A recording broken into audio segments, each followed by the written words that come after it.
नमस्कार। आप सभी का स्वागत है कथा सुधा सागर में, जहां आप रोज सुनते हैं शिव पुराण की कथा। तो कथा को आगे बढ़ाते हैं।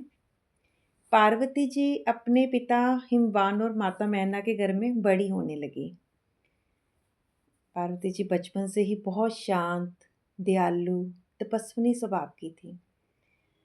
जैसे जैसे वो बड़ी हुई, उनके मन में भगवान शिव के प्रति भक्ति बढ़ने लगी। ये कोई साधारण बात तो थी नहीं। वो वास्तव में शिव जी की पहली पत्नी सती का ही पुनर्जन्म थी।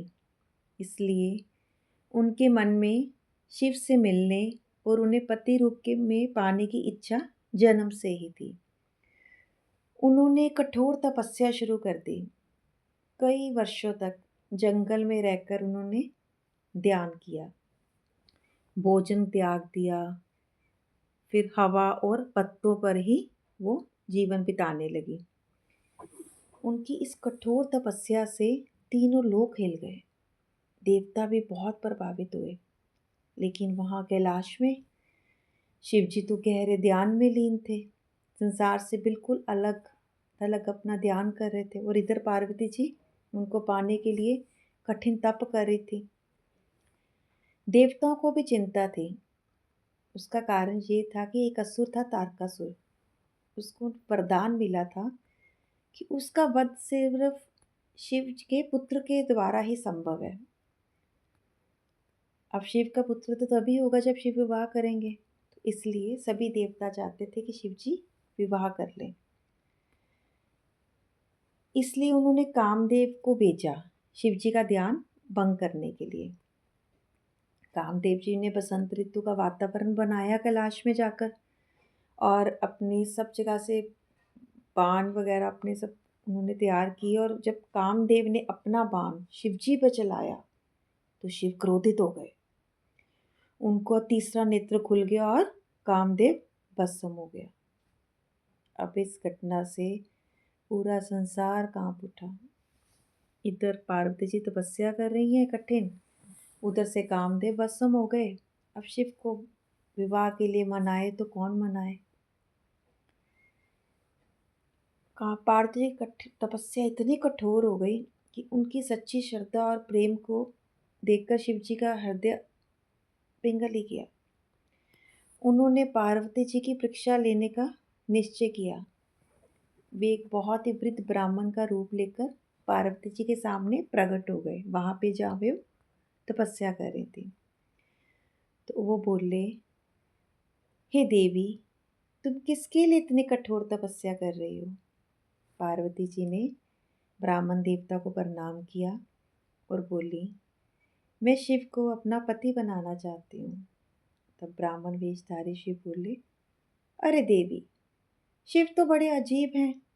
वो तो भस्म लगाते हैं, शमशान में रहते हैं, उनके पास तो धन दौलत भी नहीं है। तुम तो राजा की बेटी हो, तो उनसे विवाह करके क्या करोगी। किसी और देवता से करो तुम। पार्वती जी दृढ़ संकल्प में कहती हैं, ब्राह्मण देवता क्षमा करें, लेकिन शायद आप शिव को नहीं जानते।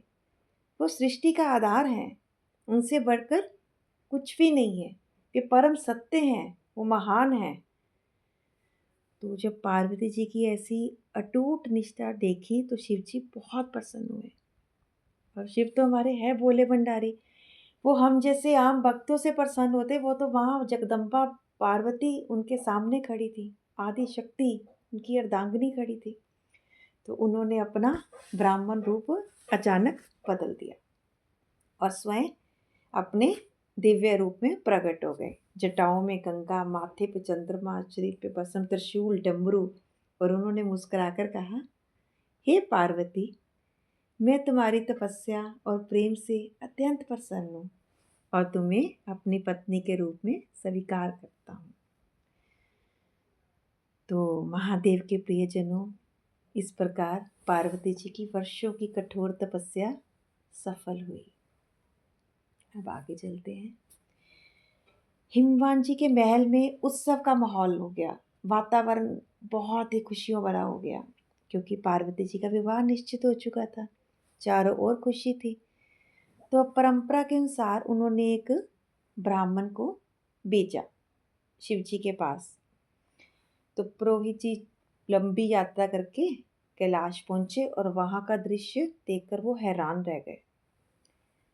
वहाँ क्या था? चारों तरफ बर्फ, शांति और वैराग्य, घन योगी, और बीच में बैठे थे शिव। शरीर पर बसम लगाए, गले में सर्पमाला डाले, ध्यान में लीन, भूत प्रेत, अजीब से गन। पुरोहित जी घबरा गए। वो धीरे से हाथ जोड़ के बोले, हे प्रभु, हे शिव, मैं राजा हिमवान की तरफ से आया हूँ और आपका विवाह पार्वती जी से निश्चित हुआ है। शिव जी आंखें खोलते हैं और शांत स्वर में उनकी बात सुनते हैं। पंडित जी ने तिलक किया और फिर पुरोहित जी के मन में लालच तो आया। उन्होंने सोचा कि अब मैंने तिलक किया है राजा की बेटी का, तो अब मैं आया हूँ उसके ससुराल में, तो मुझे तो दक्षिणा बहुत मिलेगी। तो भी विनम्रता से तिलक करने के बाद खड़े रहते हैं। अब शिव जी तो जानते थे कि यूँ क्यों खड़ा है, तो शिव जी मन मन मुस्काते हैं। अब ना उनके पास सोना था ना धन था, उनके आसपास क्या पड़ी हुई थी? बसम। तो पुरोहित जी को वो कहते, लो पुरोहित जी ये दक्षिणा। तो वो बसम उसकी झोली में शिव जी डाल देते हैं। अब पंडित जो है वो सोचता है कि मैं इतनी दूर आया और मुझे राख मिली, तो दुखी होकर वहाँ से चला जाता है। अब उसने ये नहीं सोचा उस टाइम पे कि ये सदाशिव भगवान खुद अपने हाथों से उसकी झोली में वो डाल रहे हैं दक्षिणा। तो वो रास्ते में चलते चलते कोसता कोसता कि किसी राजा के यहाँ पे राजकुमारी का रिश्ता करता तो वहाँ से बहुत दक्षिणा लेकर लौटता। अब ये किस योगी के यहाँ कराया हूँ, मुझे तो यहाँ से तिलक में बसम मिली है, तो विवाह में पता नहीं ये मुझे क्या देंगे। तो ये ऐसे बोलते बोलते बसम को फेंक देता है। जहाँ बसम गिरती है वहाँ पे सोना और रतन बन जाती है। पुरोहित चौंक जाता है, बहुत पछताता है कि जिसे मैं राख समझ रहा था वो तो अमूल्य थी, अब ये क्या कर दिया, महादेव की दी हुई वस्तु को ठुकरा दिया। तो अब आगे चलते हैं। अब आया विवाह का दिन। शिव जी का विवाह पार्वती जी से तय हुआ है, जैसे हमने पहले बात की। बर्फीली चोटियां चमक रही थीं, गुफाओं में रहने वाले योगी जाग उठे।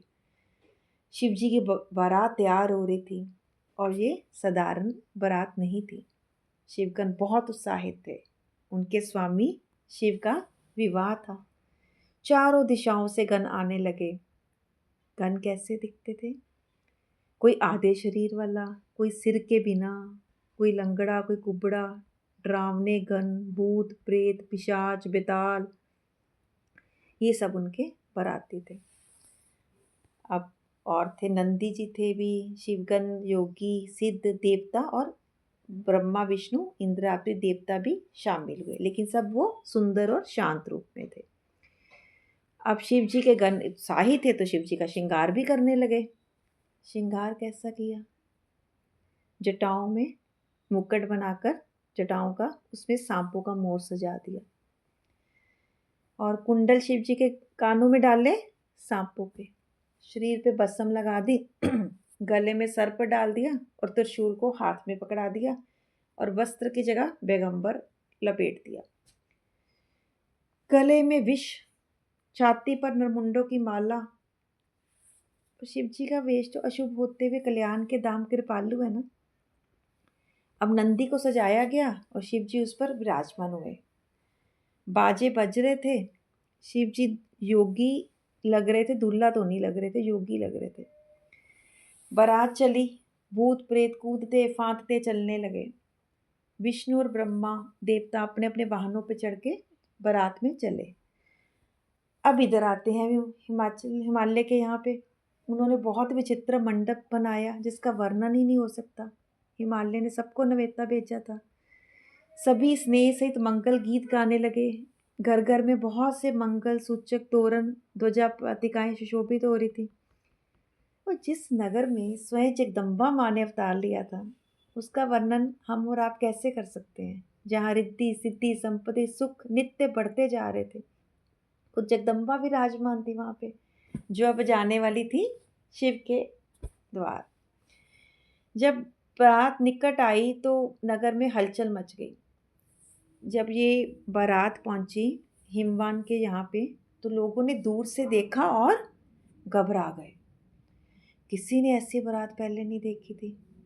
कैसी बारात थी? दूल्हे के शरीर पे राख लगी हुई थी, सांप और कपाल के गहने पहने हुए थे, जटाधारी और भयंकर। और उनके साथ बाराती कौन थे? भयानक मुख वाले भूत प्रेत पिशाच योगिनियां राक्षस। अब मैना जी ने जब सुना पार्वती जी की माता जी ने कि बारात आ गई है, तो वो अपने दामाद की आरती उतारने के लिए हर्ष के साथ चली वहाँ पे जहाँ शिव जी रुके थे। जब उन्होंने महादेव जी का भयानक वेश देखा तो बड़ा हृदय में दुख हुआ, वे घबरा गई। उन्होंने पार्वती जी को अपने पास बुलाया और कहा कि मैं अपनी पुत्री का विवाह इस भयानक रूप वाले से तो नहीं करूँगी। मैना जी विलाप करने लगी, रोती रही और कहती थी कि नारद जी का हमने क्या बिगाड़ा था, जिन्होंने पार्वती जी को ऐसा उपदेश दिया जिससे उसके बावले वर के लिए तप कर लिया। अब वो माँ थी ना, माँ तो अपनी बेटी के लिए सबसे बेस्ट चाहती हैं कि उसकी बेटी को सबसे अच्छा घर मिले। तो उससे तो बर्दाश्त नहीं होता ना, जिसने इतने लाडों से इतने प्यार से अपनी बेटी को पाला होता है और उसकी बेटी ऐसे घर में विवाही जाए कि जहाँ उसको पहले से दुख दिख रहा हो। तो माँ का मन तो व्याकुल हो गया। तो कहती मैं अपनी बेटी ऐसे घर में नहीं दूंगी, ऐसे शिव के साथ नहीं विवाहूंगी। बड़े ही राजकुमारियों की तरह वो पली हुई थी, तो उन्होंने मना कर दिया विवाह से।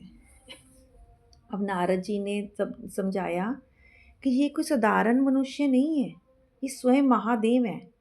उन्होंने पूरे जन्म की कथा समझाई कि ये साक्षात जननी है, भवानी है सॉरी, ये अजन्मा अनादि अविनाशी शक्ति हैं। पहले दक्ष के घर में जन्मी थी, इनका नाम सती था। वहाँ भी शिव से विवाही गई थी। अब आपके घर में जन्म लेके आई हैं और उन्हीं शिव के लिए कठोर तप किया है।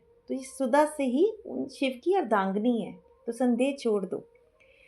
नारद जी के वचन सुन के सबका विषाद मिट गया और शिव जी ने अपना स्वरूप बदला और दिव्य आभा सुंदर भूषण और तेजस्वी रूप के हो गए।